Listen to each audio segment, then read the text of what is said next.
আলহামদুলিল্লাহ, প্রত্যেকটা কোরআন ওয়ালাহদের জন্য সুসংবাদ।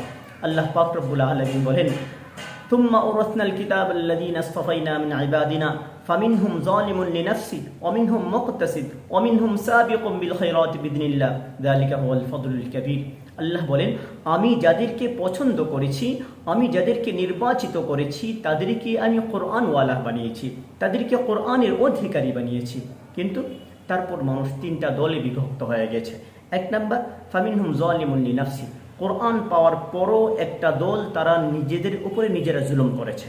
দুই নাম্বার, ওয়ামিনহুম মুকতাসিদ, তারা নিজেরা মধ্যম পন্থা অবলম্বন করেছে, অর্থাৎ একেবারে আল্লাহ ওয়ালাও হয়ে যায় নাই এবং একেবারে শুধু নাফরমান করে তারাও এমনও না, অর্থাৎ সব করেছে, কিছু কিছু গুনাহ করেছে। তিন নাম্বার হচ্ছে ওয়ামিনহুম সাবিকুম বিল খায়রাতি বিইذনিল্লাহ, আল্লাহর অনুগ্রহে, আল্লাহর নির্দেশে তারা কল্যাণের পথে একেবারে উচ্চ শিখরে চলে গেছে, অর্থাৎ তারা এমন আমল করেছে, আল্লাহর এত প্রিয় বান্দা হয়েছে, তারা বিনা হিসেবে জান্নাতে যাওয়ার উপযুক্ত হয়ে গেছে।